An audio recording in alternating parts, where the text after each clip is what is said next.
All right. Thank you for staying with us. We're still having these studios with us, a policy and public affairs analyst, a democracy enthusiast, the ED at KDI, Mr. Bukola Adewu. Thank you for your time. And of course, we are being joined by another public affairs analyst and of course, a politician resident in Ibadan, Mr. Badamasi Babatunde Isiaka. He will join us very shortly. Mr. Badamasi, if you can hear us, yes, us via Zoom. Good morning, Femi. I can hear you, but okay. The volume is fairly low. Okay, we'll try and work on that. You. Hope you can hear me now. Yes, I am. I'm okay, hearing all right. And we have been talking about your when I mean Oyo, because I'm sure you are from there, and the back and forth between former Governor Fayose, the incumbent governor there at Oyo State Governor Seyi Makinde, the allegation of the special intervention fund that he got, according to Fayose, to the tune of 50 billion naira. But then the government of Seyi Makinde responded to say that's a lie.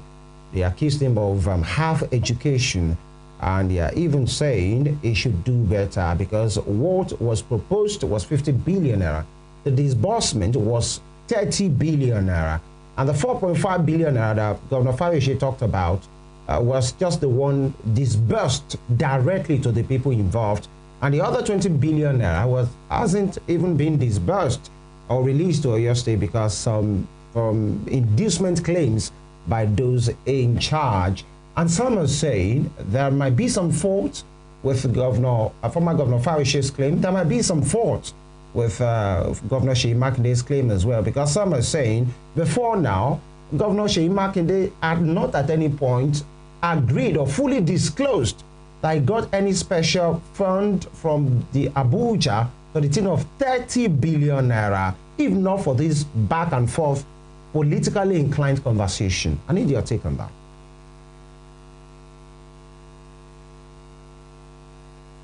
Okay, thank you very much, Femi. Very interesting issue, really, and let me start by saying that I'm one of those that have constantly, for quite some time, accused the federal government of doing very little or nothing at all for your state whenever there are disasters. And I have seen it in the Shasha crisis where the market was burnt and people lost their life and property were lost.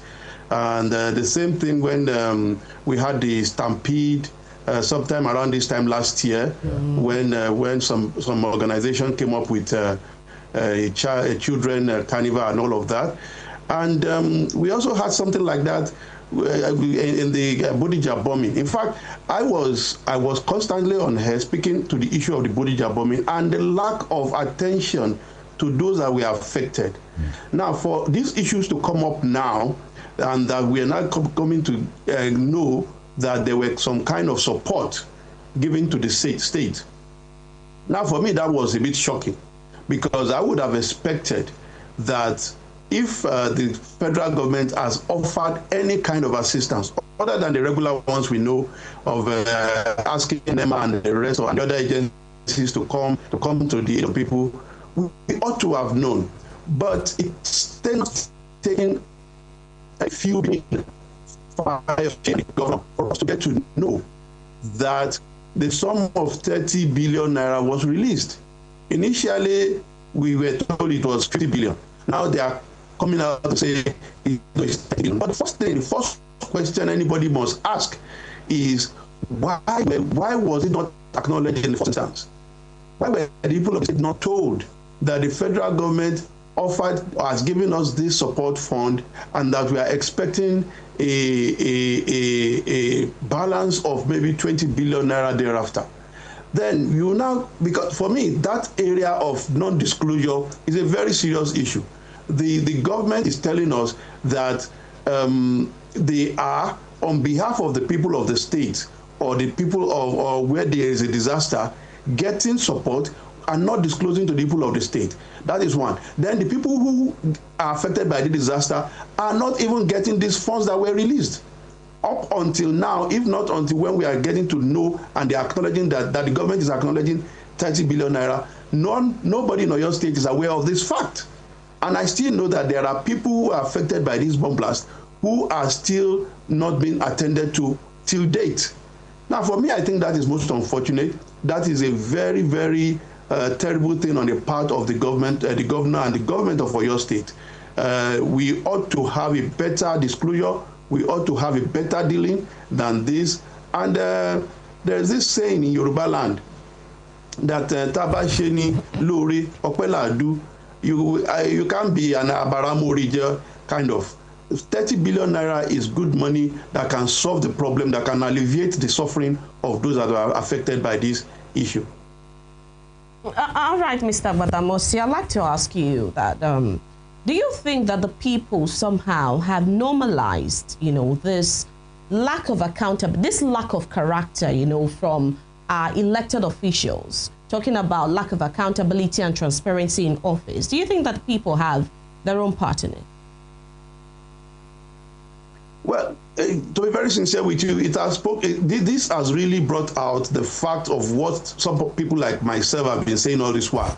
There's a great level of lack of accountability on the part of the elected persons within our political system. Take, for example, Oyo State and what is happening today. How come we have a fund of 30 billion or thereabout come into the coffers of the government, and the State Assembly is not saying anything about it? The State Assembly did not legislate on it. And somebody is telling me that this money is being put to use. How? You must legislate on whatever funds that comes in, and you must account for it and give a full disclosure. If this is not done, then it tells me that the government is not accountable to the people, and that ought not to be. As it is today, we have intervention funds of various kinds, and you might want to go to look at what Fayose said about the fact that there are many more interventions that have been sent to the state without disclosure. So how long can we go? This is just bringing to the fore the fact that most of our states, Oyo State as a very good example today, are suffering a case of non-accountability, non-disclosure, and a lot of under the table activities happening here and there. And it's only taking a whistleblower for us to get to know that money has been released to solve and alleviate the problem of our people who have suffered disaster. Interesting for you to, describe Fayose as a whistleblower in this particular case, because one would say, was the intention really about to, blow a whistle or to score political points? Because whatever he gave, Mr. Gbadamosi, as evidence, many persons have looked at it, and I'm sure maybe you have looked at it as well, that particular memo that he cropped, only bearing the name of Oyo State, to say it was a proposal, it was a request to the tune of 50 billion naira. No, and the Oyo State had responded to say it wasn't about 50 billion, it was just 30 billion naira. Will you say Fayose did this from a good place? Because hold on, sir. Will you say Fayose did this from a good place, a whistleblowing, or just to score a cheap political point? But then for you and many of your people, they might say, well, it doesn't matter, we now know the truth. But it's really about whistleblowing or two political bigwigs having a shot at each other.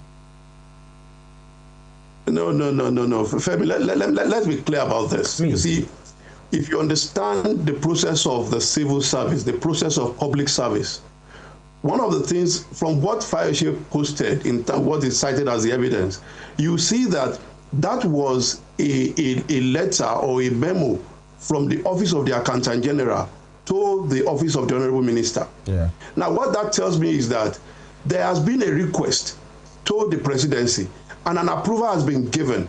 Having given the approval, a letter has been sent to the Ministry of Finance. The Accountant General has been directed to disburse, and they are now informing the minister of the disbursement they want to make. Now, all of this are processes that take time, and immediately this is done, you have this money in your coffers. Why are you not talking about it? Why are you not mentioning it to the people of Oyo State? Why are you not making them to understand that help has come from this source.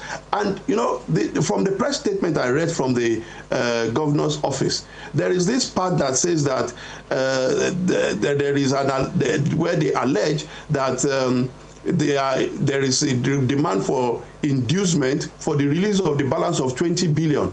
Now the question I ask is, what was the inducement for the release of the first 30 billion?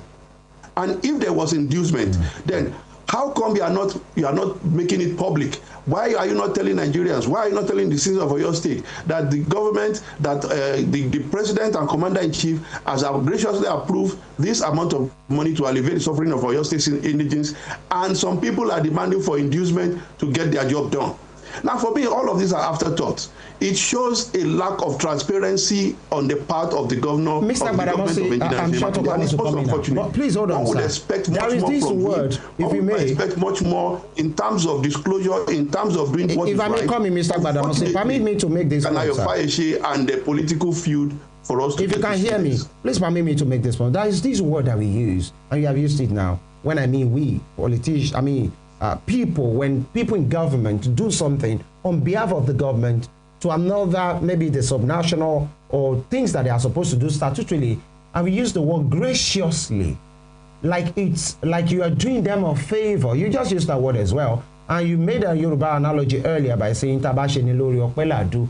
Who is doing ore for who here? There is a fund from the people that was in this particular instance supposed to be the federal government assisting Oyo State in taking care. Oyo State is one of the subnationals in this same republic. So why do we, well, you're a politician, so why do you use that language?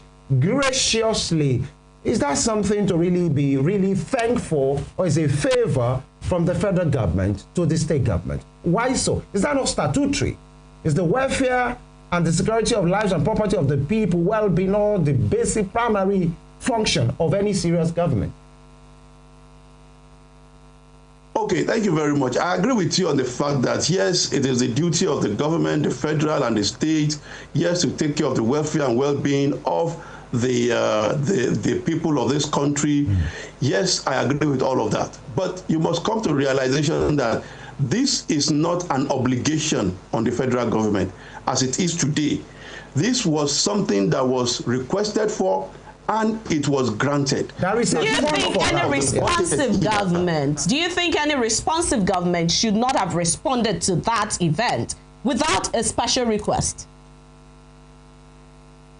Of course, a responsible government should have responded. We have seen it in other states. And I told you earlier that I've been one of those people that have spoken strongly about the issue of the response of government to disaster in Oyo State specifically.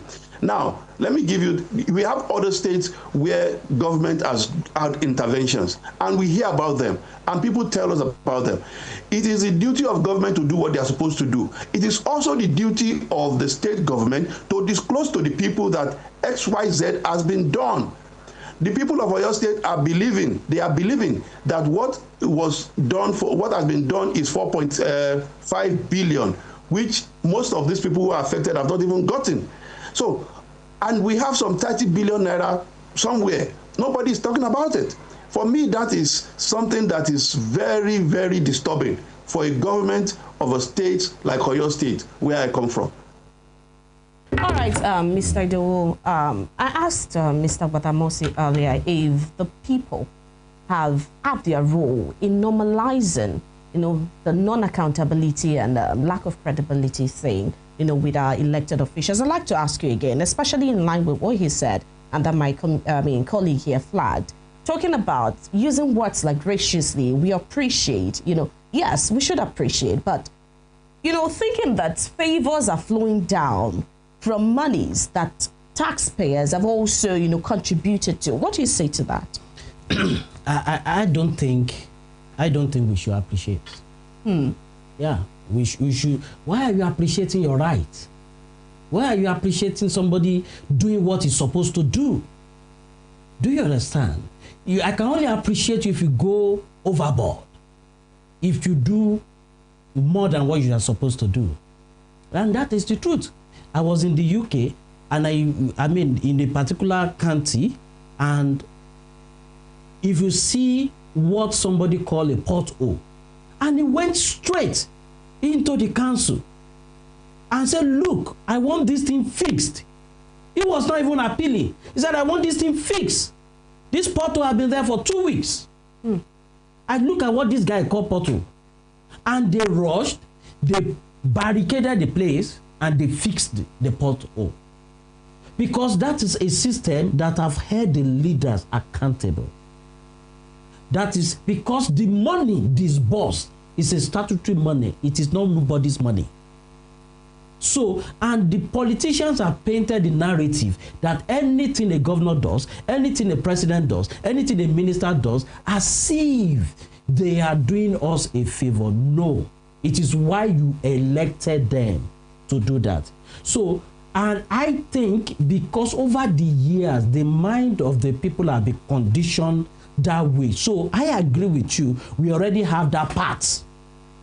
We already imbibing it. So we appreciate the government for constructing road. We appreciate the government for giving us water. You understand? And at the same time, the reason why it's also like that is because of the years of neglect.